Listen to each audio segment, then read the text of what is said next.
Hello guys, welcome back to my YouTube channel Standout Classes. So today I'm going to continue with the chapter 3 which is demand. Previous video में हम इसका थोड़ा बहुत पढ़ चुके हैं, अब हम इसको आगे continue करते हैं guys, ठीक है? Okay, so today's first topic is demand schedule. एक demand schedule क्या होता है, ठीक है? Basically demand schedule guys एक table होती है, ठीक है? एक table होती है जो हमें ये बताती है कि किस price के against हम कितनी demand कर रहे हैं. देखो, it is a tabular statement, एक टेबल, ठीक है? It is a tabular statement of various quantities, बहुत सारी quantities of a commodity which is demanded at various levels during a given period of time. तो वो क्वांटिटीज जो हम demand कर रहे हैं, दो चीजों को ध्यान में रखते हुए, at various price during a particular period of time. So वो क्वांटिटी डिमांड जो हम कर रहे हैं ड्यूरिंग द पर्टिकुलर प्राइस, जैसे 5 प्राइस है तो 1 क्वांटिटी, 4 हुआ तो 2 क्वांटिटी, 3 हुआ तो 3 क्वांटिटी, 2 हुआ तो 4 क्वांटिटी, ठीक है, eight a particular period of time. तो बेसिकली जब हम इस डेटा को एक टेबल में लिख देते हो, हमारा क्या होता है? Demand schedule. Again it is a tabular statement of various quantities, बहुत सारी क्वांटिटीज जो हम डिमांड कर रहे हैं एट वेरियस लेवल्स. आप इसकी जगह वेरियस प्राइस भी लिख सकते हो, at various prices during a particular period of time. तो उसको हम क्या बोलते हैं? एक डिमांड स्केड्यूल. अगर हमारा डिमांड स्केड्यूल है तो हमारे दो तरह के डिमांड स्केड्यूल होंगे, एक होगा इंडिविजुअल डिमांड स्केड्यूल और एक होगा मार्केट डिमांड स्केड्यूल. कल हमने ये चीज अच्छे से पढ़ी थी, इंडिविजुअल डिमांड क्या होता है और मार्केट डिमांड क्या होता है. अगर किसी स्टूडेंट ने नहीं देखा है तो वो मेरी प्रीवियस वीडियोस देख सकते हैं, ठीक है? सो इंडिविजुअल डिमांड स्केड्यूल हमें क्या बताएगा? वो डिमांड जो एक कंज्यूमर कर रहा है against various prices at a particular point of time. So it is a tabular statement of various commodities which a consumer, एक सिंगल कंज्यूमर, ठीक है, which sorry various quantity of a commodity which a single consumer, जो एक single consumer buy करना चाह रहा है at various prices during a particular point of time. तो वो क्या होगा? मेरा इंडिविजुअल स्केड्यूल. सिमिलरली मेरा मार्केट डिमांड स्केड्यूल क्या होगा? वो टेबल जो मुझे डिमांड बताएगी of all the consumers in the market जो खरीदना चाहेंगे at various prices during a particular period of time. So it is a tabular statement of various quantities of a commodity which all the consumers are willing to buy at a particular price during a particular point of time. आप अगर ध्यान से देखो ना, ये और ये एक ही बात है, सेम है. ये तो एक जनरल फॉर्म हो गया, इसके अंदर ना हमने एक कंज्यूमर की बात करी, ना हमने सारे कंज्यूमर्स की बात करी, बस हमने यहाँ पे बात करी डिमांड स्केड्यूल क्या है. It is a tabular statement of various quantities जो हमें बताता है that what we have demanded at various levels during a period of time. अब अगर मैं इसके अंदर ये चीज जोड़ दूं that it is a tabular statement of various quantity of a commodity which a single consumer, ठीक है, which a single consumer is demanding at various price during, बन गई वाली डेफिनेशन. और अगर मैं इसके आगे लिख दूं that various quantities of a commodity which all the consumers are demanding at various price during a given period of time, तो वो आपकी इसी में से आपकी ये दोनों क्या बन जाएंगी गाइस? डेफिनेशन. आई मेरी बात समझ? बस इसके बाद हमें क्या लगाना है? या तो आप लिख दो various quantities of a commodity by a single consumer, ठीक है, या फिर आप लिख सकते हो by all the consumers. Single consumer लिखोगे तो वो आपको क्या देगा? Individual demand schedule. All the consumers लिखोगे तो वो आपको क्या देगा? Market demand schedule. I hope ये चीज अब आपको अच्छे से समझ आ गई हो कि डिमांड स्केड्यूल क्या होता है. एक टैबुलर फॉर्मेट जिसमें हमें पता चलता है कि कंज्यूमर्स क्या क्वांटिटी डिमांड कर रहे हैं, दो चीजों को मद्देनजर रखते हुए. पहला अगेंस्ट वेरियस प्राइस, दूसरा during a period of time. अगर अब इसके अंदर मैं एक कंज्यूमर की बात करूं तो वो मेरे पास क्या बन जाएगा? Individual demand schedule. और अगर मैं बहुत सारे कंज्यूमर्स की बात करूं तो वो मेरा क्या बन जाएगा? Market demand schedule. I hope ये चीज अच्छे से समझ आ गई होगी, ठीक है? अब ये तो हो गए मेरे डिमांड स्केड्यूल. अब डिमांड कर्व क्या होता है? Demand curve is nothing just a graphical representation. हमने मैथ्स में बचपन में ये चीज पढ़ी है कि जब हम टेबल पे जो डेटा दे रखा होता है उसके बेस पे हम क्या बनाते हैं? ग्राफ्स बनाते थे, ऐसा ऐसा कैसे भी जैसे भी ग्राफ बनता था. So demand curve is also a graphical representation. Graphical representation किस चीज का? डिमांड स्केड्यूल का. मतलब जो आपका टेबल है अगर मैं उसको ग्राफ पे प्लॉट करती हूँ तो जो मेरे पास कर्व आएगा उसको हम क्या बोलेंगे? Demand curve. So it is graphical representation of demand schedule. Demand schedule table वाला फॉर्मेट. अगर टेबल वाले फॉर्मेट को हम ग्राफ पे प्लॉट कर दें वो मेरा क्या बन जाएगा? Demand curve. तो सिंपल डिमांड कर्व की सिर्फ यही definition, that is a graphical representation of a demand schedule. आई बात समझ? आगे बढ़ते हैं। It shows that there is a inverse relationship between price and quantity demanded. ये अभी मैं आपको चीज बताऊंगी कि कैसे डिमांड कर्व मुझे ये बताता है कि इनवर्स रिलेशन का मतलब क्या होता है? Negative relation. नेगेटिव रिलेशन का मतलब क्या होता है? अगर प्राइस बढ़ेगा तो डिमांड कम होगी, अगर प्राइस कम होगा तो डिमांड बढ़ेगी। ऑपोजिट डायरेक्शन में प्राइस बढ़ रहा है, डिमांड कम हो रही है, प्राइस कम हो रहा है, डिमांड बढ़ रही है। ऑपोजिट डायरेक्शन में चीजें मूव कर रही हैं, समझ रहे हो? उसको बोलते हैं हम नेगेटिव रिलेशन या फिर इनवर्स रिलेशन। ठीक है, आई मेरी बात समझ? तो एक डिमांड कर्व, क्योंकि डिमांड कर्व आपका हमेशा क्या होता है? Downward sloping. और आपका क्वेश्चन है कि डिमांड कर्व डाउनवर्ड स्लोपिंग क्यों होता है? क्योंकि there is a negative relation या फिर कह लो there is a inverse relation between quantity and price. Inverse या नेगेटिव रिलेशन का मतलब क्या है? प्राइस बढ़ेगा, क्वांटिटी डिमांडेड, डिमांड कम होगी, प्राइस कम होगा, क्वांटिटी डिमांडेड बढ़ेगी। आई मेरी बात समझ? इसलिए यहाँ पे लाइन लिखी है that it shows, demand curve हमें ये शो करता है कि वहां पे that there is inverse relationship between price and quantity demanded. क्यों? क्योंकि आपका डिमांड कर्व डाउनवर्ड स्लोपिंग होता है। आ रही है मेरी बात समझ? क्योंकि मेरा जो डिमांड कर्व होता है वो डाउनवर्ड स्लोपिंग होता है। This downward sloping shows that there is a inverse relation किन के बीच में? यहाँ पर है क्वांटिटी जो हम डिमांड कर रहे हैं और वाई एक्सिस पर है price. Inverse relationship between demand and price, इसलिए ये डाउनवर्ड स्लोपिंग होता है। आ रही है मेरी बात समझ? ठीक है, अब इसी तरह मेरे दो डिमांड कर्व होंगे, एक होगा मेरा इंडिविजुअल डिमांड कर्व और एक होगा मेरा market demand curve. Individual demand curve is a graphical representation किस चीज का? इंडिविजुअल डिमांड शेड्यूल का। And market demand curve is a graphical representation किसका? मार्केट डिमांड शेड्यूल का। सिंपल। आ रही है मेरी बात समझ? So the graphical representation of individual schedule, individual demand schedule लिख लो। And market demand curve is a graphical representation of what? It is a graphical representation of market demand schedule. Clear मेरी बात? अब एक बहुत इंपॉर्टेंट चीज बताने वाली हूँ। एक इंपॉर्टेंट तो पहली बता दी कि डाउनवर्ड स्लोपिंग क्यों होता है, because there is a inverse relationship between price and quantity demanded. Inverse relation का मतलब क्या होता है? प्राइस बढ़ेगा, डिमांड कम होगी, प्राइस कम होगा, डिमांड बढ़ेगी, दोनों ऑपोजिट डायरेक्शन में मूव कर रहे हैं, दैट इज इनवर्स रिलेशन। ठीक है, अच्छा हम इंडिविजुअल डिमांड कर्व की बात कर रहे हैं ना गाइस, दैट मीन्स जो मेरा कर्व है वो थोड़ा स्टीपर होगा। स्टीपर और फ्लैटर क्या होता है? स्टीपर का मतलब थोड़ा ऐसे ज्यादा खड़ा बिल्कुल, है ना, और फ्लैटर का मतलब थोड़ा ऐसा। ये होता है स्टीपर और इसको बोलते हैं हम फ्लैटर। तो जो मेरा इंडिविजुअल डिमांड कर्व होता है वो मेरा स्टीपर होता है और जो मेरा मार्केट डिमांड कर्व होता है वो मेरा फ्लैटर होता है। रीजन बताऊंगी क्यों होता है, बट अभी ये समझो, इंडिविजुअल डिमांड कर्व मेरा क्या होता है? स्टीपर। मार्केट डिमांड कर्व मेरा क्या होता है? फ्लैटर। अब रीजन समझो क्यों।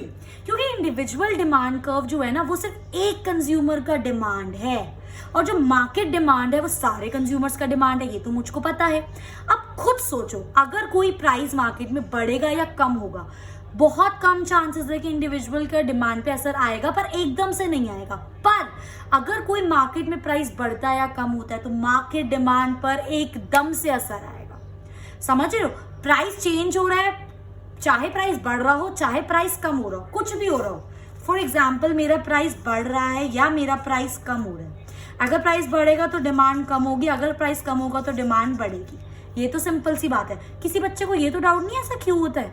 प्राइस बढ़ रहा है तो चीजें महंगी होती हैं तो इसलिए आप उसको कम डिमांड करोगे आप, और प्राइस कम हो रहा है तो ये सस्ती होती है तो उसकी सब लोग डिमांड ज्यादा कर सकते हैं क्योंकि ज्यादा लोग उसको अफोर्ड कर सकते हैं। ये चीज मैंने डिटेल में डिस्कस करी अपनी प्रीवियस वीडियो में आपके साथ। आ रही है बात समझ? ठीक है, अच्छा मैं क्या बता रही थी कि प्राइस सपोज करो प्राइस हल्का सा बढ़ गया मेरा, तो एकदम से इंडिविजुअल डिमांड पे इतना असर नहीं आएगा जितना मार्केट डिमांड पर आ जाएगा। और सपोज करो मेरा प्राइस कम हो गया तो एकदम से इंडिविजुअल डिमांड पे इतना असर नहीं आएगा जितना मेरा मार्केट डिमांड पर आ जाएगा, क्योंकि यहाँ पे सिर्फ हम एक कंज्यूमर की बात कर रहे हैं और यहाँ पे हम सारे कंज्यूमर्स की बात कर रहे हैं। तो प्राइस कम होगा या बढ़ेगा तो सारे कंज्यूमर्स का मिला के इस कर्व पे ज्यादा असर आएगा नहीं आएगा एज कंपेयर टू एक कंज्यूमर। इसलिए हमारा इंडिविजुअल डिमांड कर्व क्या होता है? स्टीपर, और मार्केट डिमांड कर्व क्या होता है? फ्लैटर। आई होप गाइस ये चीज आपको अच्छे से समझ आ रही है, आई होप ये चीज अच्छे से क्लियर हो रही है आपको, ठीक है। इसलिए मैंने यहाँ पर नीचे लिखा है, इसलिए यहाँ पे चीज मैंने लिखी है that market demand is flatter as with Q. Flatter Q होता है वो guys, market demand is flatter as with slight change, हल्का सा चेंज हुआ प्राइस में, चाहे आपका प्राइस बढ़ जाए चाहे आपका प्राइस कम हो जाए, हल्का सा चेंज हुआ आपके प्राइस में, there will be more change in market demand curve. जो आपका मार्केट डिमांड कर्व है उसके अंदर ज्यादा चेंज आएगा। जो चीज मैंने अभी आपको यहाँ पर समझाई कि प्राइस हल्का सा बढ़ा या प्राइस हल्का सा कम हुआ, सबसे ज्यादा असर प्राइस का बढ़ने का या कम होने का किस पे पड़ता है? मार्केट डिमांड पर, क्योंकि उसके अंदर सारे कंज्यूमर्स की डिमांड है।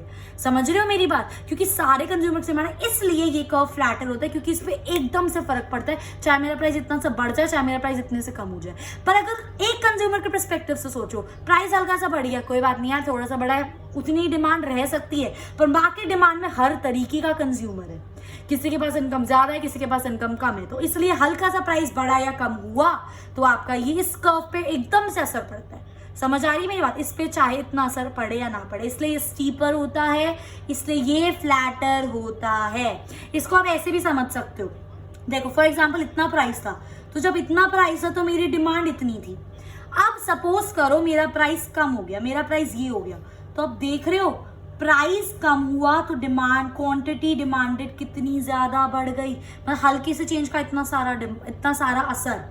ठीक है गाइस, यही चीज सेम चीज हम लोग यहाँ पे कर सकते हैं। देखो मेरा प्राइस इतना था, क्वांटिटी इतनी थी, अब क्या हुआ, मेरा प्राइस फॉल हुआ तो मेरी क्वांटिटी, देखो प्राइस कितना ज्यादा फॉल हुआ पर क्वांटिटी में हल्का सा ही फर्क आया। तो आप चेंजेस देख रहे हो, हल्का सा चेंज हो तो इसमें कितना चेंज है और इसमें कितना कम चेंज है। इसलिए मैं बोल रही थी कि जो आपका इंडिविजुअल डिमांड कर्व होता है वो क्या होता है? स्टीपर होता है। आ रही है मेरी बात समझ? और जो आपका मार्केट डिमांड होता है वो फ्लैटर होता है। क्यों होता है? क्योंकि हल्का सा चेंज हुआ, एकदम से चेंज हो जाएगा। आई होप ये चीज बिल्कुल अच्छे से क्लियर हो गई होगी आपको। नेक्स्ट गाइस, एक छोटा सा कॉन्सेप्ट है, change in quantity demanded versus change in demand. मतलब क्या है? देखो, चेंज इन क्वांटिटी डिमांडेड और चेंज इन डिमांड, जब भी आपका change in demand, when there is change in demand due to change in price, मैंने लास्ट क्लास में आपके साथ डिटर्मिनेंट्स डिस्कस करे थे गाइस। लास्ट क्लास में हम लोगों ने डिटर्मिनेंट्स बहुत अच्छे से डिस्कस करे थे, है ना। तो हम लोगों ने उसमें बहुत सारे डिटर्मिनेंट्स पढ़े थे। Own price of the commodity होता है एक आपका, उसके बाद आपका एक उसके अंदर प्राइस ऑफ रिलेटेड गुड्स होता है, उसके बाद आपका इनकम होता है, उसके बाद कितनी सारी चीजें होती हैं। तो जब आपका डिमांड में चेंज आ रहा है सिर्फ और सिर्फ प्राइस की वजह से, उस कमोडिटी की प्राइस की वजह से, बाकी सब कुछ कांस्टेंट है, बाकी प्राइस ऑफ रिलेटेड गुड्स भी कांस्टेंट है, बाकी price of each and everything क्या है आपकी? कांस्टेंट है। इनकम भी कांस्टेंट है, टेस्ट एंड प्रेफरेंसेस भी कांस्टेंट है, फ्यूचर एक्सपेक्टेशन सब कुछ कांस्टेंट है। सिर्फ आपकी डिमांड में किसकी वजह से चेंज आ रहा है? प्राइस की वजह से। हम उसको क्या बोलते हैं? Change in quantity demanded. आ रही है मेरी बात समझ? हम उसको क्या बोलते हैं?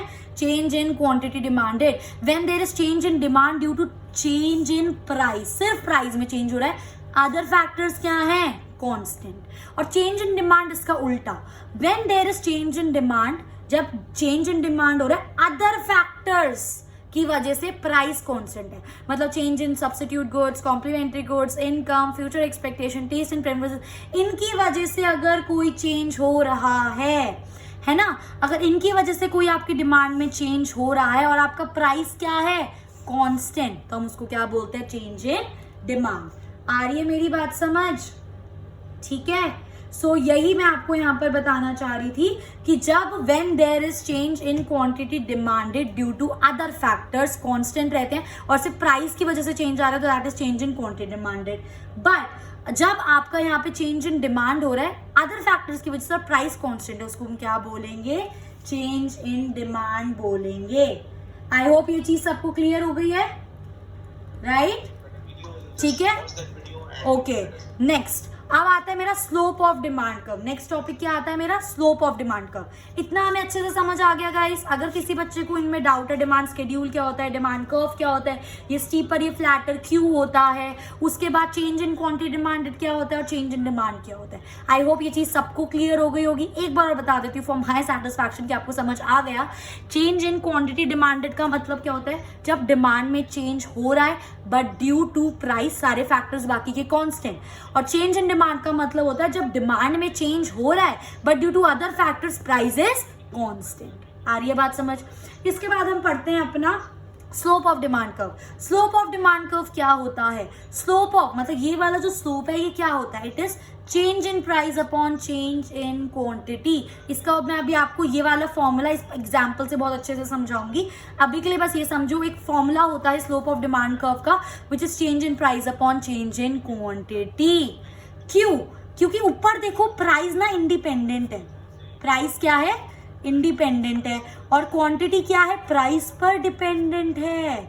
खुद सोचो, प्राइस चेंज हो रहा है तभी तो क्वांटिटी पे फर्क पड़ रहा है ना, मतलब क्वांटिटी प्राइस पर डिपेंडेंट है। प्राइस तो चेंज हो रहा है, प्राइस का बढ़ रहा है, प्राइस कम हो रहा है। अब जब प्राइस बढ़ रहा है तभी मेरी डिमांड कम हो रही है, प्राइस कम हो रहा है तभी मेरी डिमांड बढ़ रही है। तो आई होप ये चीज आपको समझ आ रही है कि प्राइस इंडिपेंडेंट है और क्वांटिटी में चेंज तब आता है जब प्राइस चेंज होता है। इसका मतलब क्वांटिटी प्राइस पर डिपेंडेंट है। और चेंज को ना मैं ट्राइंगल से भी लिखती हूँ, मैं आगे वाले चैप्टर्स में चेंज को हमेशा ऐसे ही लिखूंगी, आप भी ऐसे याद डालो, change in price upon change in quantity. तो ये इसका स्लोप का फॉर्मूला है, ठीक है। ओके, ये चीज अभी और अच्छे से समझ आएगी जब हम ये एग्जांपल करेंगे। उससे पहले हम ये चीज समझ लेते हैं, ठीक है।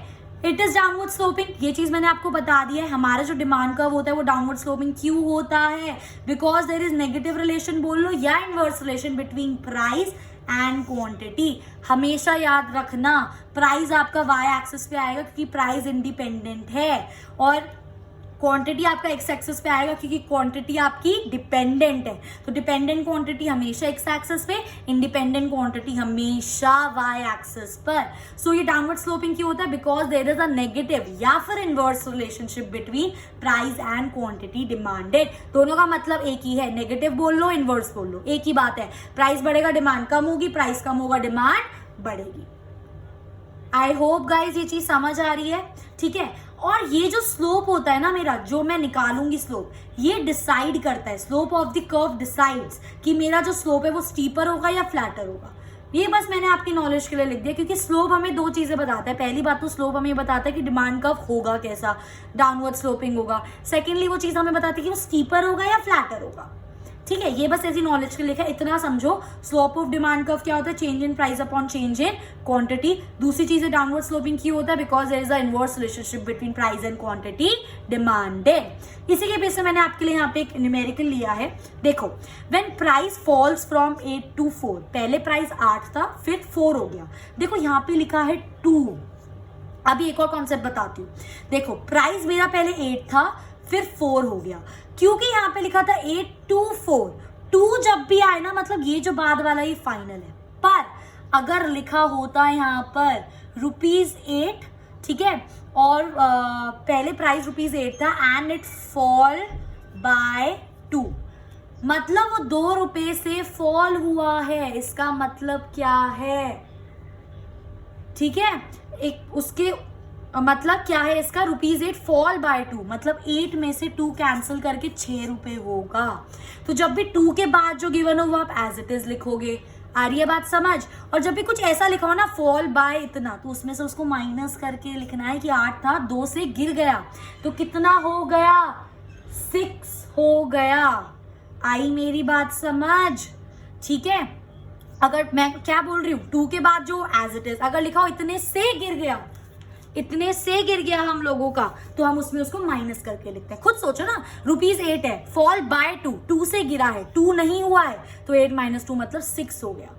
आ रही है बात समझ, ठीक है। तो प्राइस मेरा 8 था, 4 हो गया।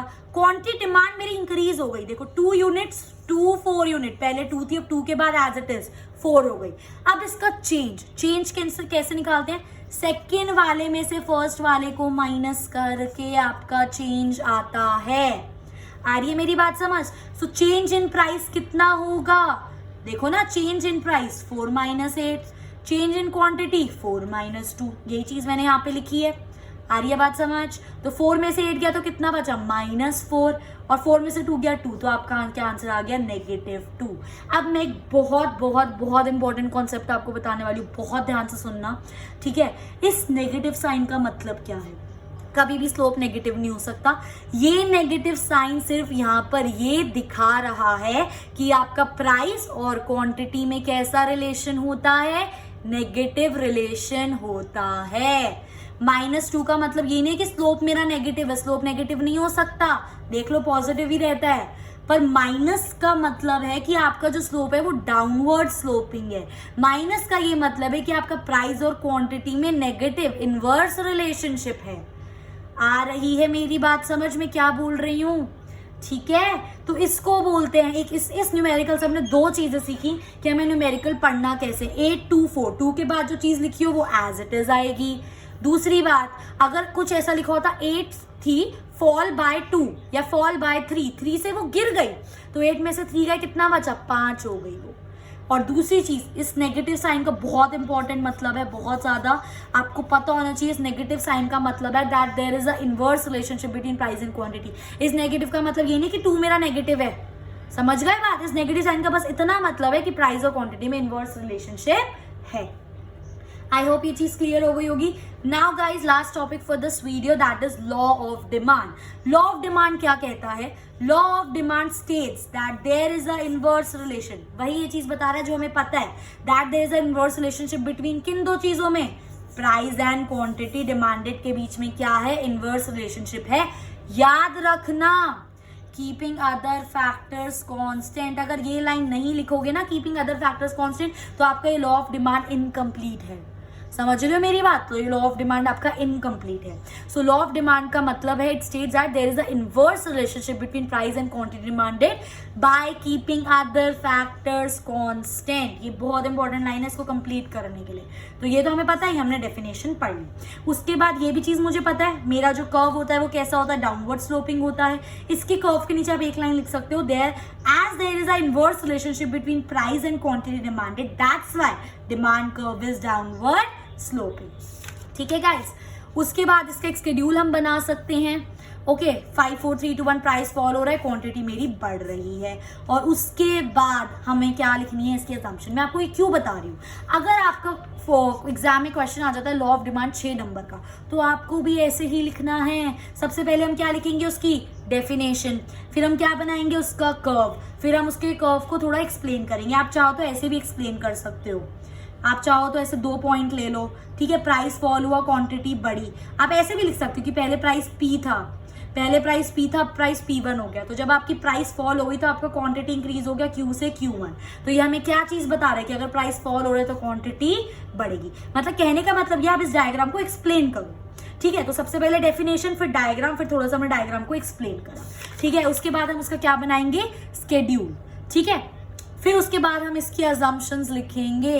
अगर अजम्पशंस नहीं लिखी नंबर कट जाएंगे, पूरे 6 नंबर नहीं मिलेंगे। अजम्पशंस बहुत ज्यादा सिंपल है, जो हमने अदर फैक्टर्स पढ़े थे ना, जैसे price of substitute goods no change, constant रहता है। Price of complementary goods no change, constant रहता है। Income of the consumer no change, constant रहता है। There is no expectation future में कोई प्राइस चेंज या कम होगा, कोई चेंज नहीं होगा। टेस्ट एंड प्रेफरेंसेस भी क्या रहते हैं? सेम। तो आपने असम्पशन देखी क्या थी? जो प्राइस को छोड़ के मेरे अदर फैक्टर्स थे, which is price of related goods, income, taste and preferences, future expectation, ये सारी चीजें क्या हैं? कांस्टेंट। उनको एक एक करके लिख दिया, ये मेरी असम्पशंस बन गई। तो 6 मार्कर का लॉ ऑफ डिमांड का क्वेश्चन आता है तो क्या लिखोगे? सबसे पहले डेफिनेशन, ठीक है? फिर आप चाहो फिर स्केड्यूल लिख लो या पहले डायग्राम लिख लो, आपकी मर्जी है, ठीक है? पहले चलो स्केड्यूल कर लेते हैं। स्केड्यूल के बेस पे फिर हम क्या बनाएंगे? अपना डायग्राम। फिर डायग्राम को हम क्या करेंगे? एक्सप्लेन करेंगे एक लाइन में। और फिर लास्ट में हम क्या लिखेंगे? उसकी असम्पशंस। तब जाके पूरे 6 नंबर मिलेंगे। आ रही है मेरी बात समझ? ठीक है, इजीली हमने ये चीज कर ली। Definition, then we have to write it schedule, फिर उसका डायग्राम बनाया, डायग्राम को एक्सप्लेन करा। चाहो तो ये भी लिख सकते हो, चाहो तो पॉइंट से भी उसको एक्सप्लेन कर सकते हो। अगर किसी स्टूडेंट को डाउट होता है कि पॉइंट्स में कैसे एक्सप्लेन करना है तो कमेंट करके मुझसे पूछ सकते हैं, ठीक है? और लास्ट में अजम्पशंस। और अजम्पशन कितनी आसान है, सारे फैक्टर्स को क्या करना है? बस कांस्टेंट कांस्टेंट कांस्टेंट लिखना है, खत्म। 6 नंबर का क्वेश्चन तैयार, लॉ ऑफ डिमांड डन। आई मेरी बात समझ? लॉ ऑफ डिमांड का मतलब क्या होता है? Inverse relationship between price and quantity demanded, other things remaining constant. And last point guys, अभी जो हमने लॉ ऑफ डिमांड पढ़ा उसके कुछ ऑब्जर्वेशंस या उसके कुछ इंपॉर्टेंट फैक्ट्स। सबसे पहली ऑब्जर्वेशन क्या है? That there is a inverse relationship. Inverse relation का मतलब क्या है? प्राइस बढ़ेगा, डिमांड कम होगी, प्राइस कम होगा, डिमांड बढ़ेगी। ठीक है। नेक्स्ट मेरी इंपॉर्टेंट ऑब्जर्वेशन है क्वालिटेटिव इन नेचर। ये जो लॉ ऑफ डिमांड है ना, ये क्वालिटेटिव इन नेचर है। क्यों ये क्वालिटेटिव इन नेचर क्यों है? क्वालिटेटिव और क्वांटिटेटिव का मतलब पता है? क्वालिटेटिव का मतलब होता है गाइस, मैं लिख देती हूँ आपके लिए। क्वालिटेटिव का मतलब होता है when we can't measure in numbers. ठीक है। क्वालिटेटिव जब हम उनको नंबर से मेजर नहीं कर सकते।